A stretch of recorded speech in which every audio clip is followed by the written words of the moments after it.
Assalamualaikum warahmatullahi wabarakatuh. Perkenalkan, nama saya Muhammad Albar. Saya mahasiswa Universitas Islam Negeri Datuk Karamang Palu, Fakultas Usuluddin Adab dan Dakwah, jurusan Pemikiran Politik Islam.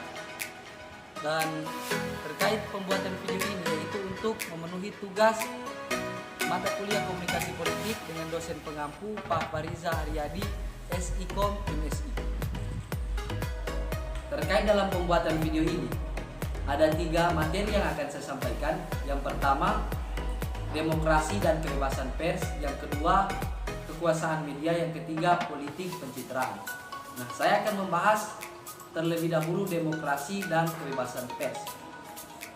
Pers dalam arti sempit memiliki arti pikiran-pikiran atau gagasan yang mengandung berita-berita dengan jalan kata yang teratur.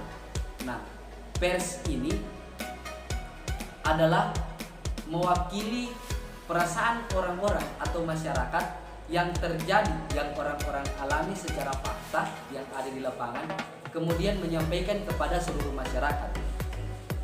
Dan kemudian kita melihat pers ini apakah sudah baik, berjalan baik atau tidak.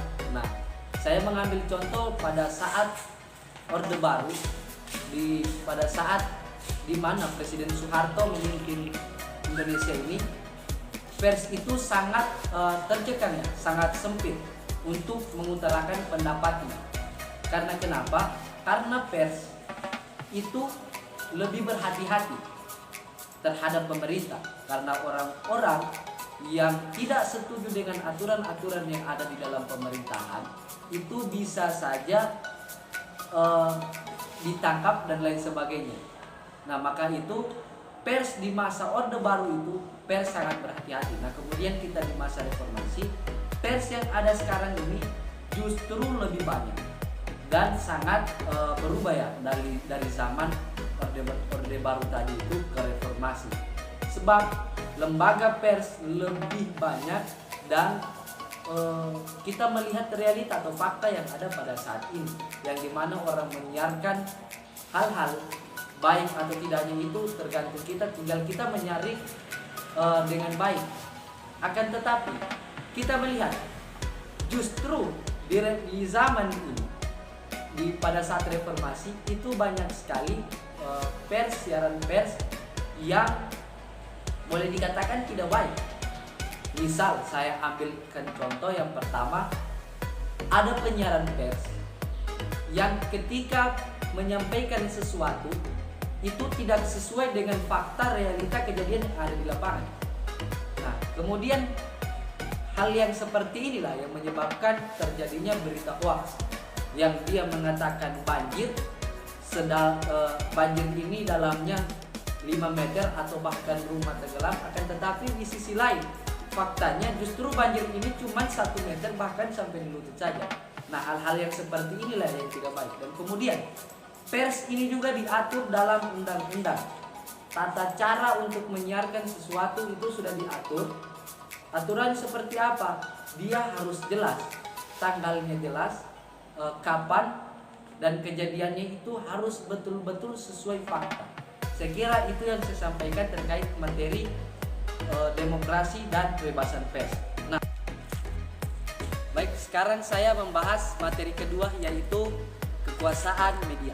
Nah, kekuasaan media ini adalah yang dimana orang-orang yang ada di dalam pemerintah atau orang-orang sebagai pejabat pemerintahan itu mempunyai media yang sangat besar atau siaran-siaran yang sangat besar.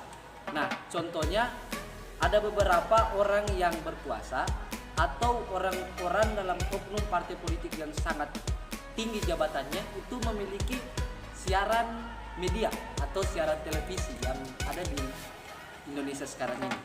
Nah, akan tetapi meskipun mereka mempunyai siaran ini atau boleh dikatakan mempunyai media, mereka ini tidak sewenang-wenang untuk mempunyai atau menggunakan kekuasaan media mereka ini seenaknya.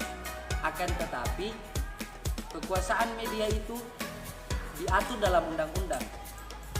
para penguasa yang ada menjabat sekarang itu berdiri sebagai independen. Media ini independensi. Karena itu sudah diatur dalam undang-undang. Media itu berdiri independen sehingga tidak boleh dia membesarkan dirinya sendiri atau membesarkan instansi atau partainya itu. Akan tetapi para pejabat atau orang-orang yang dalam partai politik mempunyai kekuasaan media. Mereka tidak melakukan atau tidak memakai peraturan yang ada, yang dimana ada satu instansi atau media itu menyiarkan tentang partainya tertentu. Nah kemudian diulang-ulang terus. Dia hanya membesarkan salah satu instansi atau dirinya sendiri. Nah inilah yang menyebabkan tidak ada independensi dalam satu kekuasaan media. Sekarang saya menjelaskan materi ketiga, yaitu politik pencitraan. Nah, politik pencitraan salah satunya digunakan untuk meraih kekuasaan atau bahkan mempertahankan kekuasaan.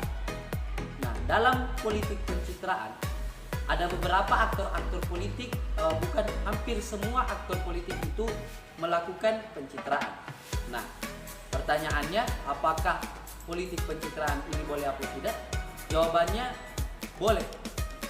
Dan bahkan politik pencitraan ini bukan hanya dilakukan, bahkan hal yang wajib bagi seluruh aktor politik.